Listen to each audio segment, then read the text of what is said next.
Thanks for joining us. Now, relatives of 3 accused persons standing trial for the murder of social media activist Ibrahim Mohammed, alias Kaka, in Accra, were left disappointed as the court for the 4th time adjourned the case.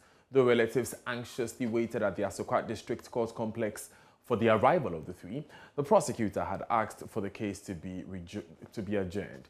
Chief Superintendent Kofi Blagoji had prayed the court to adjourn the case as prosecution awaits advice from the Attorney General's Department on a duplicate case docket. He later told journalists this will enable the AG's office to pursue an advice on the case accordingly. And then they'll put their input, they'll peruse the docket and advise accordingly. So it's not the AGs? No, the accused. No, they are on their way coming. But it's unfortunate that the trial judge couldn't go. So we have to attend. Okay. And as we indicated to the court, that we forwarded the docket to the AG's office. So definitely the AG has to peruse the docket, advise on it, then we see the way forward. Okay, so you are currently waiting for advice from the AG? Yeah, then we can see the way forward.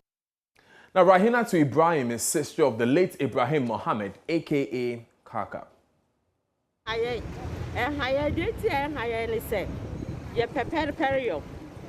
And the person as some now moody or mushi no money justice in any idea, yes, it him send ya minty, justice. And inti, to share than I high. This is Kanaka Shukran, who will say, and they'll bet me a backward cram one who will be in Accra. Oh, I know they are hard in it. Sa some you has them more. Yan Fawa Makotua, and yes, she send the panel has them no mushim. And the Anfana Makoto, the Yadi and High. To the Apana Moshe was our court here. Me patro court tonight, and ye per justice. Justice in the air, you say. And inti, and tears young carry. Justice in an year, you say. Right, and that's Rahina to speaking Chi there with my colleague Oheming Terrier. She says that they want justice. That's the main reason why they're in court. They're disappointed that the case is also dragging for that long. Now, the National Peace Council warns that failure to check the activities of the hashtag Fix the Country campaigners could undermine the stability of the country. To this end, Chairman of the Council, Reverend Dr. Ernest Edujemfi, says the Council plans to meet conveners to work towards sustaining a peaceful environment for national development. He spoke to Joy News' Parker Wilson after a stakeholder engagement on national development and stability. Yeah, we hope to engage them along the line. We don't leave anything to chance as far as our work is concerned. And sometimes we do most of these things quietly, so people don't even notice that we're doing them. But it's important that we engage them, listen to them. Sometimes people want to be heard. So once you give them the platform to talk, it opens the door, and then you're able to put a finger on exactly what the issues are. But clearly, violent demonstrations are one inside that we need to check. Yeah, I mean, nobody expects that demonstrations are legal, but it need not be violent. And I'm sure some of the things that have been in discussion, I heard even on your own network, people complaining about burning of tires on the road and the effect on the road.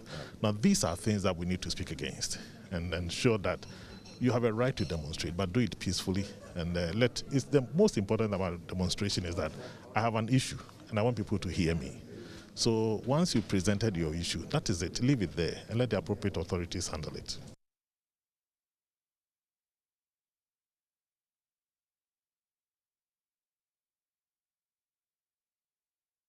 Now, the Jean Mensah-led Electoral Commission has directed the opposition NDC to table its proposed electoral reforms before the Inter-Party Advisory Committee, IPAC.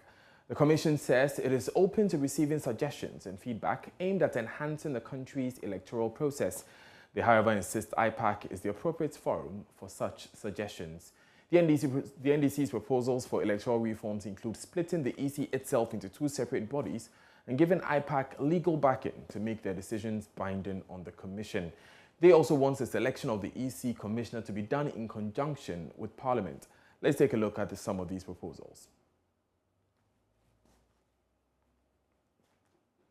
Now, they want provision for prior parliamentary approval before appointment of EC members. Also, they want to repeal the requirement for the consent of the AG to be given before prosecution of electoral offences and a specially designated court should be appointed exclusively for electoral disputes and offences before, during and after registration of voters and elections. Also, the EC should be allowed by law to apply to the courts to remove names of deceased and other unqualified persons from the provisional register when informed by relevant authorities. Also, the GVC should be made to comply with the Supreme Court decision for it to provide equal access to all political parties, and IPAC should be backed by legislation through an amendment to the Electoral Commission Act, which should spell out its composition and functions. And then they also want the security responsibilities of the EC, if any, the police and the military, to be spelled out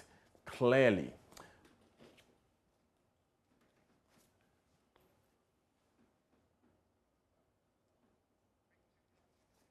Right, there are a number of other proposals, but General Secretary of the People's National Convention, Janet Nabla, says the suggestions are good, but implementing them will make no difference in the conduct of elections in Ghana. They already have certain things in place at the commission, but the NDC is saying that they want two regulatory bodies, right, because during election disputes and other things, it's like attention of electoral commission is not usually geared towards it, and that they have so many rules to play, and as a result, they don't do their best when it comes to election disputes. That is the reason why they want these bodies to be splitted so that they can be able to get ample time to do their work. That is okay with us from the PNC point of view. It's okay that we should have these things being done. But I think it demands regulations like amendments. And I know that amendments are usually very tedious, and it's not easy to just come out to say that now we are splitting it into two. This one do this, the other one do that. It demands a constitutional amendment, and that will take a lot of time. So we are thinking that now we already have a system in place that is superseding on how things are supposed to be done. It's not like they have boxed all the offices into one at Electoral Commission. Okay. They have different offices that take care of different issues. So as to the regulation of political parties, from the PNC point of view, we are okay with that.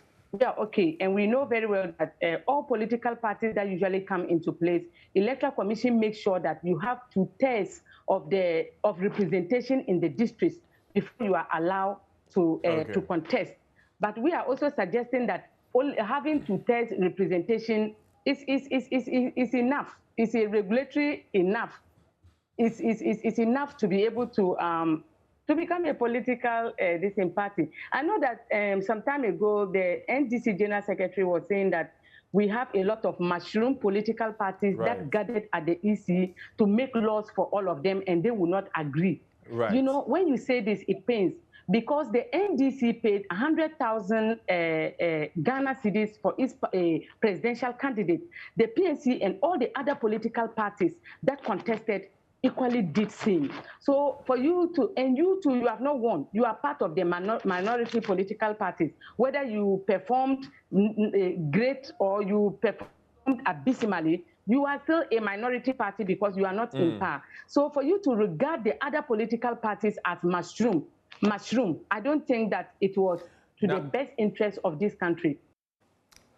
Away from that story, residents in communities along the Wulugu-Pasengpe Road in the West Mamprusi municipality of the Northeast region are calling on the Inspector General of Police, IGP, to come to their rescue following a researched robbery attack. Now, according to the residents, the robbers since last month have carried out more than 8 attacks on the road and in several parts of the area. They disclosed that the robbers do not only attack and seize their properties, but torture and rape women as well. The residents say the development is threatening their movement and livelihoods as they are unable to travel out of their communities to the municipal capital to access basic public services. They are therefore calling for the establishment of a police station and checkpoints and for the government to speed up work on the construction of the Wulugu-Pasengpe Road to help fight the increasing robbery activities. Regional correspondent Eliasu Tanko has more. The Wulugu-Pasengpe Road is one of the roads that has been given to contractors to work on by His Excellency the President Nana Addo Dankwa Akufo-Addo. And work is ongoing over there. But the armed robbers take advantage of that situation, and they disturb the people there. The last time I had a meeting with MISTEC, we look at other strategies. One of the strategies that we are implementing, which I will not hide, is to make sure that the people themselves take their own.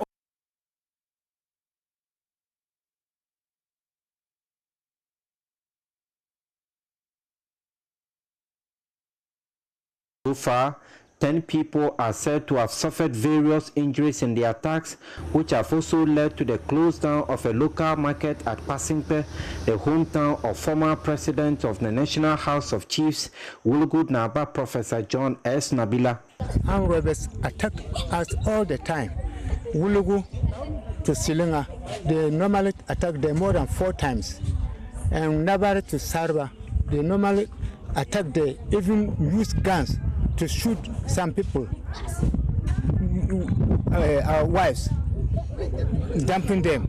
So several times we report to the professor Wulugu Naba, and he also let some delegates come.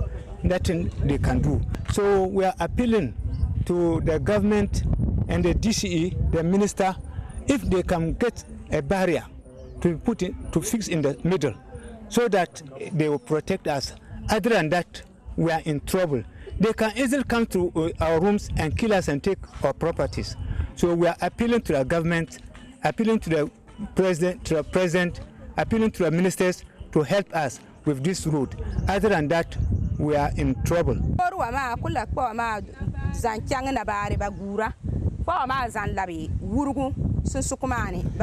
They attack from here to Nabare and from here to Wulugu. There's another spot between Nabare and Sareba where they ambush people, all the way to Pasingpe, where the attacks have led to the closure of the market in the community.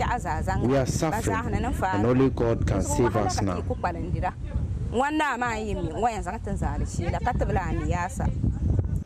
The residents also said the robbers are capitalizing on the poor state of the road to carry out the operations by mounting roadblocks at specific spots to ambush their targets. They want authorities to step up efforts by setting up police checkpoints on the road and take other security measures to protect life and properties in the area. Our cries are falling on deaf ears.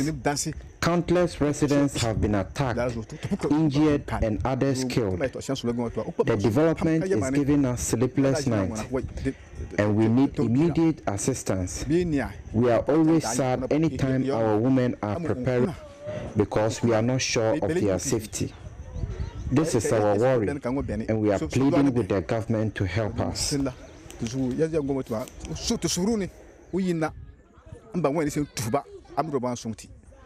Elias Sotanko reporting.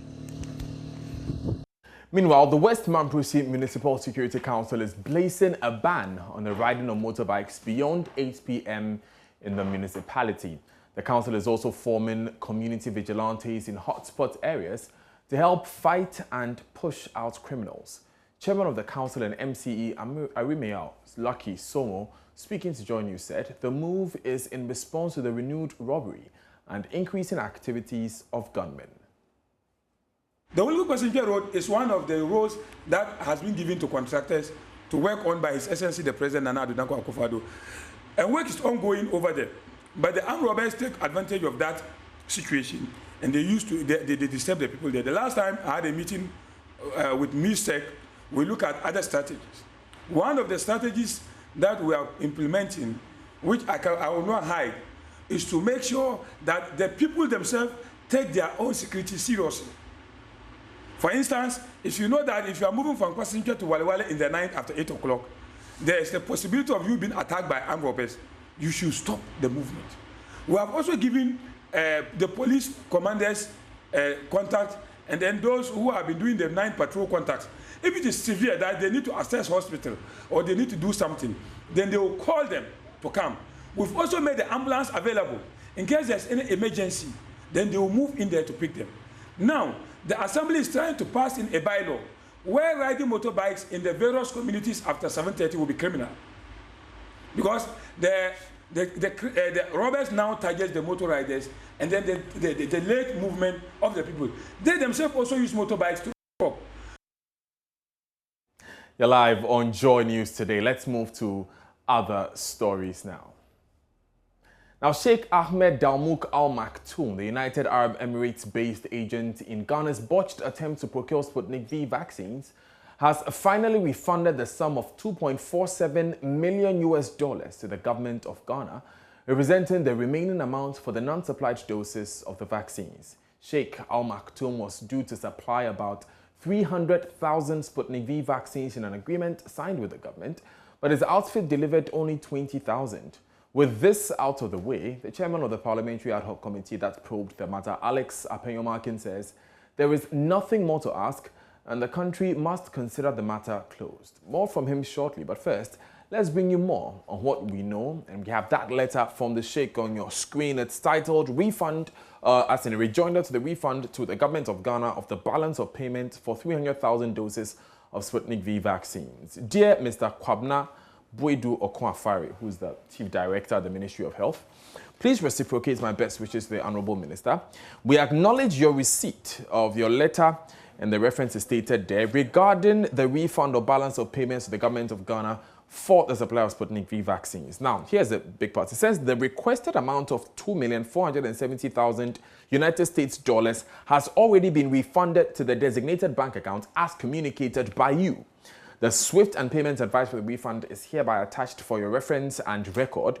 We also confirm that no funds have ever been drawn under the letter of credit. Kindly note the LC stands expired since June 2021 and is no longer a valid legal instrument issued in our favor.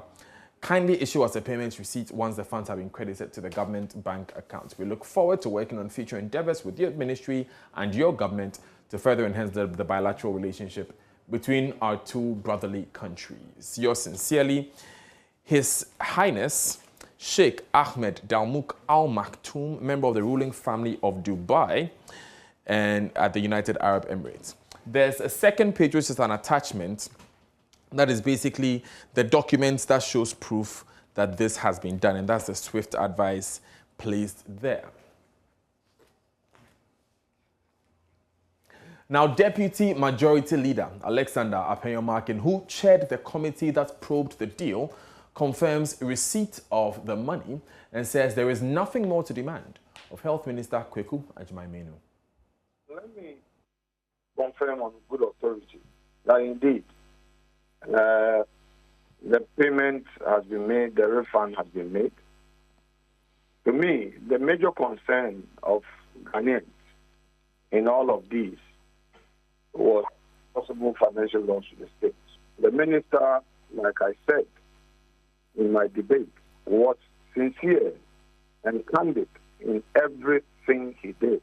Information flow to us, written evidence to us, and all of that. This goes to confirm that the minister did not lie when he said at all material times he knew he was dealing with a credible entity.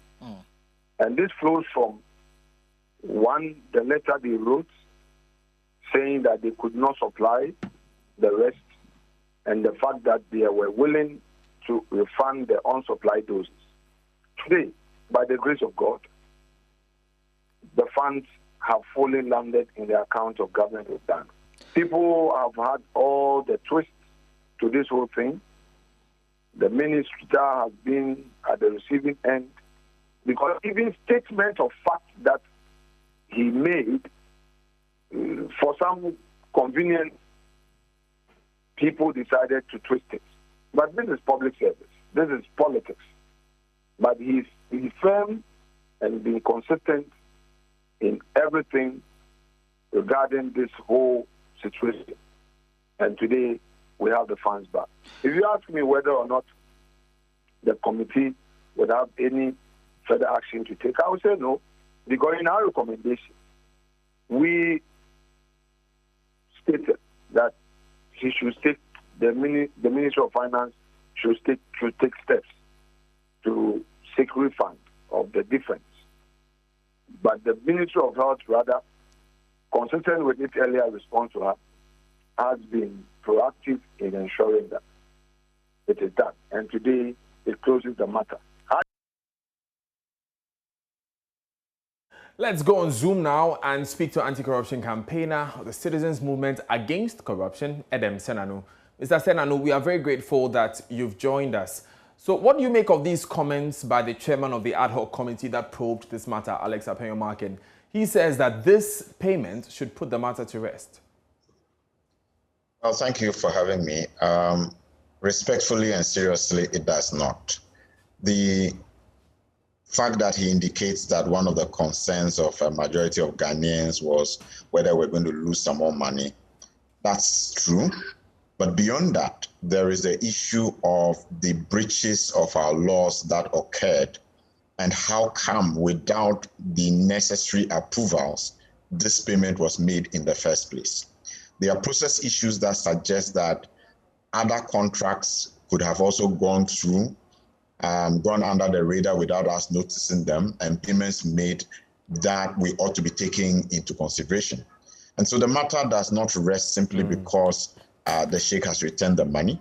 The question is, how did we get that far without the international agreement being approved by Parliament, without the Public Procurement Authority approval, without 50% of the consignment having been brought to the shores of this country?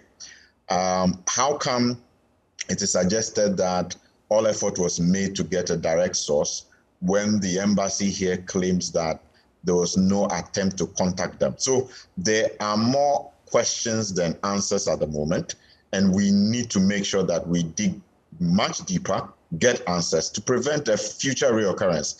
I am surprised that in the parliamentary report, the fact of the breaches by their colleague was not taken into consideration in making a specific recommendation. And that is a gap or a deficit that Parliament must understand, that the people of this country will be taking a good look at them, because all of us really don't understand how come there was no specific recommendation relating to that breach. What sort of recommendation would you have expected in terms of the breaches of law? Well, one would need to take a look at the standing orders of Parliament and find out for an honourable member who is supposed to, as it were, be law-abiding and yet fail to do so under these circumstances, is there a need to refer him to the relevant committee that would look at his performance and how it affects the integrity and the image of Parliament? Because I think that breaching our law is something that if it were an ordinary citizen, we would not be talking about this as if it was just a casual issue. Right. But here we are, and it seems like people are trying to brush it under the carpet when other citizens would not have been treated so casually. Now, you made an interesting suggestion that the manner in which there were breaches of law in this particular contract could suggest that, yes, there are other contracts which have seen similar breaches. This view is shared by many, especially when it comes to the COVID procurements, the procurement around COVID-19. Would you suggest that perhaps some of these other contracts are probed by, a relevant body like Yoko, Shraj, or even the special prosecutor, so that we established if there were indeed breaches of law, such as the Sputnik V deal? Well, actually, Daniel, this particular incident provides a compelling justification why the special prosecutor should take on board all the contracts that have been signed within the space of the pandemic from March 2020 to date and take a clinical look at what transpired in those contracts. Did we get value for money? Were processes followed? Was the law breached? Did any individuals benefit from a lack thereof of adherence to the laws and the policies that we have in place? I think that there's no doubt in my mind that we need to take a good look at it. And we need to understand why our system failed in this instance. Because if we don't plug those holes, this issue of we don't have money in the kitty and therefore we must find, increase taxes you have labor complaining, and so on and so forth. We'll continue going through this cycle. We need to make sure we are doing judicious use of the resources we have. I think it's imperative at this stage that some further investigation, in my view, by the special prosecutor, to look at what has transpired over the period is needed. Thank you very much, Adam Senanu, for joining us. He is with the Citizens Movement Against Corruption. He's an anti-corruption campaigner. Now, the Ghana Immigration Service has repatriated some 76 illegal immigrants suspected to be recruited as internet fraudsters. The immigrants, who are made up of 72 Togolese and 4 Nigerians, are believed to be between 16 and 45 years old. They were swooped in their hideout in the Volta regional capital of Ho. Preliminary investigations indicated that they paid about 4,500 Ghana cedis to some individuals who promised to recruit them onto the QNet internet networking system. Volta Regional Commander of the Immigration Service, Deputy Commissioner of Immigration, DCI, Peter Claver Nentio, advised the public against falling victim to these internet fraudsters. We keep advising you people that if you have 4,500 to give to somebody, why can't you use that money as a seed capital and start a business for yourselves? Number one. Number two, right now the borders are closed. And if you have that money, why not sit in Togo and use it to start a business? You people will go back right now to Togo. If you like, come back. I'll prosecute and jail you in Ghana. I don't see why young men like you and ladies like you cannot start something small and stay in Togo. You will risk break our executive law that says the borders are officially closed. You come in nothing useful to do. QNet, cyber fraud, and other matters. I can assure you, we are men up to the task. So, don't have the basic travel document to enter Ghana. They don't have. Some don't have passport, some don't have even card they don't have. They just get up through the bush and Okada, they are in Ghana. Yes. One thing too I may need to lay emphasis on is that there are some non-Ghanaians who lure these innocent boys and girls into the country, so-called kingpins of the QNet business. And you people would have been aware that about a month or two ago at Bolgatanga, we were able to rope in over 500 QNet boys. The statistics across the regions are telling that we are really up to the mandate and the requirements, and we have the proficiency, the efficiency, and the know-how to track them down. Now, officials of the Accra Metropolitan Assembly Thursday invaded makeshift homes of squatters under the bridges of the 3-tier Kwame Nkrumah interchange. The raid, which is part of the Joy Clean Ghana campaign, is aimed at clearing all squatters who are under the €74 million interchange and generating waste. Manuel Cranting was with the team and now reports. Today we're going to tackle all junkies that anybody will find him under the bridge without any reason for you to find yourself there. The bridge, under the bridge, is not a place of abode for anybody. So we get you, we put you onto the ground, you will sweep, and today we're going to make... Head of Environmental Health Unit at the Accra Metropolitan Assembly, Joseph Asitanga, explaining the focus of the day's exercise. But even before the main target of the outing, the underbridge of the 3-tier Kwame Nkrumah interchange could be reached, there was already so much to do. They were urinating outside, anywhere at all. They were dumping the thing. Whom were they expecting to come and collect? They should collect their own filth. They were immediately given brooms to get to work. All shops, all restaurant frontages, they are responsible for cleaning their frontages. As well as bus stops, they are also responsible. Now, we got here this morning. The strategy we adopted is we came to stay around to observe, to see those who are littering. So when we stayed, we realized that even the drivers themselves, when they come, they sweep and collect their refuse and keep it tightly before they dispose it off. But the people around, they cause the mess. They drink the sachet, they throw it anywhere. They stand any place, they pee. And that is why we are taking those people to be responsible for what they are doing. Soon, the work was done and it was time to hit the underbridge. You see our presence here in the morning. You can testify how the place was. Yes, this is because it contains moisture. That's why you can still see this thing here. But we'll make sure that we'll follow it up with the taxi drivers to ensure that this thing, they clear it out. They have a refuse bin here. And we'll make sure that the refuse bin will translate in collecting this one. Rest everybody around there. You're live on Joy News today with me, Daniel Dazi. Stay with us.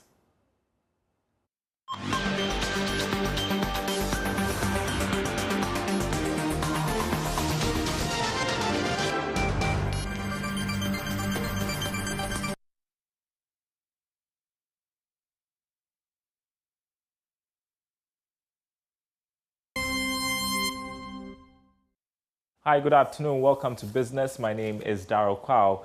The Ghana Enterprises Agency, formerly National Board for Small-Scale Industries, is implementing the Coronavirus Response Grant Program as part of the World Bank-funded Ghana Economic Transformation Project and the Ghana Tourism Development Project. The agency has been engaging hoteliers and other businesses related to the industry, including drinking bar operators and food vendors. Joy News' Upper West correspondent Rafiq Salam has more.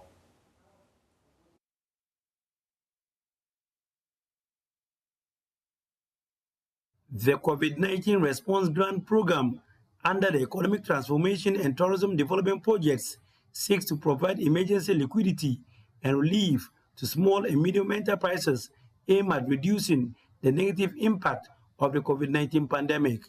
The Ghana Enterprises Agency, in collaboration with the Ghana Tourism Authority in the Upper West region, knowing the benefits of the grants, quickly organized an educational forum for the industry players to assess the grant and also to inform those who are not aware about the grant application.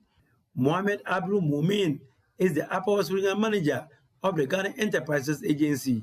He threw more light on the qualification criteria for the grants. The portals are open for application, and we've realized that most people are not aware of this window. And then with our discussion with Ghana Tourism Authority, we said it would be wise, at least, to see how we can harness our human resource together and bring these people together and take them through the window, how to assess and answer some of the pertinent questions that is bothering them. Upper West Regional Director of the Ghana Tourism Authority, Moses Indeburi, is of the firm belief that there will be an increase in the number of successful applicants who will be getting the free grant to improve their businesses. In fact, it has been overwhelmed. Even by, you could see how the people were even asking the questions. I mean, they are very happy, and we are equally very happy. But we are not stopping here. We will still open our doors to still provide services as far as the applications are concerned, to ensure that a large chunk of the people have successful applications. Madam Adisa Ejengu manages Jam Guest House. She lamented about the effect of the deadly disease, which has made her lay off some of her staff and also withdraw some services at the guest house. She was however happy with the forum as it would enable her to apply for a grant without any difficulty. Well, it will help me if I get the grant. At the beginning of the COVID, I had to lay off some of my workers. I also stopped certain things from operating, the bar and drinks and other things. We stopped them from operating, and that made us to lose a lot of income. And the workers too, I laid off, we couldn't pay them. So if I'm able to get this grant, at least I'll be able to pay some of them and also start the drinking business again. Reporting for Joy News, Rafiq Salam. Wow. In other news, more than 99% of the population have been enumerated so far. According to government statistician Professor Samuel Kobne-Nim, enumerators are, however, struggling with communities where access is restricted. These include gated estates and some remote areas. Census. We are keeping our call center active because some of these people who have declined to participate are requesting that we give them access to the law that gives us permission to do census on a decennial basis, and we are happy to continue to engage these people for them to provide the needed data as we wrap up data collection for the 2021 population and housing census. Another reason why we are grappling with less than 1% of the population, specifically 0.6% of the population, are areas that we have restricted access. This has nothing to do with the respondents in there. As was indicated, is the management of these restricted areas, specifically areas around areas in Lejokuku district, specifically around the Airport Hills areas. We're going to continue to engage to ensure that we get access to these communities to ensure that they are enumerated. With the foreign communities, as was indicated in our last release, we are counting on other state institutions, i.e. the Ghana Immigration Service, to help us get access to these areas. Otherwise, we'll move ahead to bring a complete closure to our call center and data collection for the 2021 population and housing census come 18th August 2021. All right, more business news coming up at the top of the hour on the marketplace. But just to give you a heads up on Joy Business Social, which comes your way tonight at 6, Odilia and Tiamwa will be speaking about sales with author Daniel Sapong. That's on our social media platforms, on LinkedIn, Joy Business Ghana, on Twitter, on Joy News, and on Facebook is Joy Business. Do make a date. Coming up next, though, is sports. Stay tuned.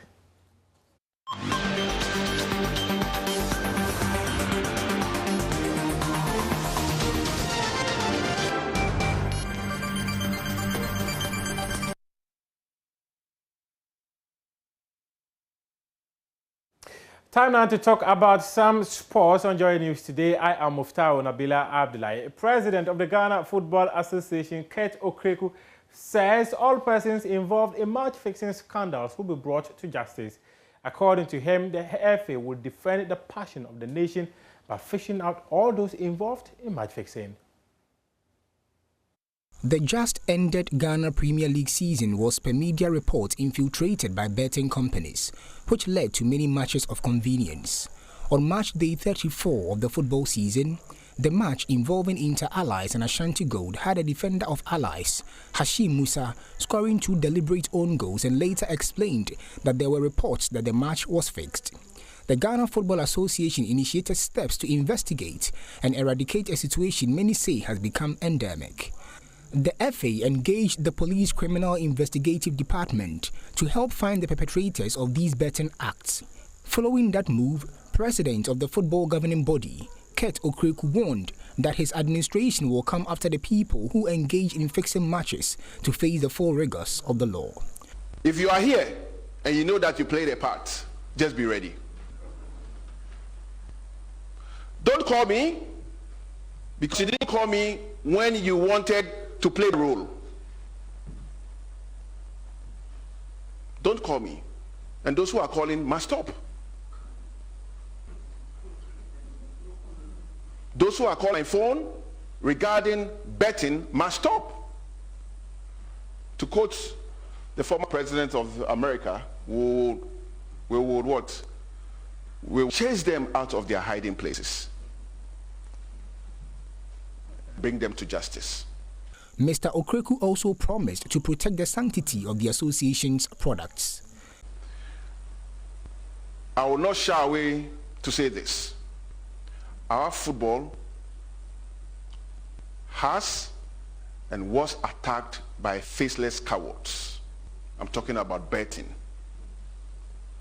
I'm repeating myself. Our sport has been attacked by faceless cowards. And it is my responsibility, and it's the responsibility of our executive to defend the passion of the nation. Everybody who has played a part,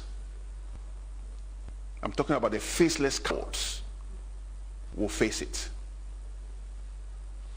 We'll clean our sports and we'll bring confidence to a sport that fits me, that fits all of us here. A sport that gives hope, aspirations to the entire 30 million people and beyond of this country. The Ghana football season ended about 2 weeks ago, with Hearts of Oak winning the double, that is, the Premier League and the FA Cup.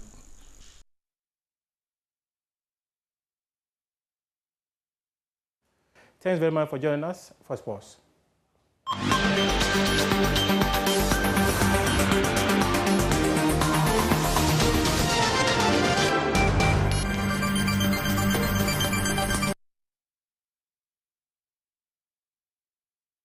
All right, so that's it for this bulletin of Joy News today. For more news, log on to myjoyonline.com. That's where you find all the news. Yes, indeed. My name is Daniel Daze, Becky Brother Showbiz. Up next is The Marketplace. Have a good day.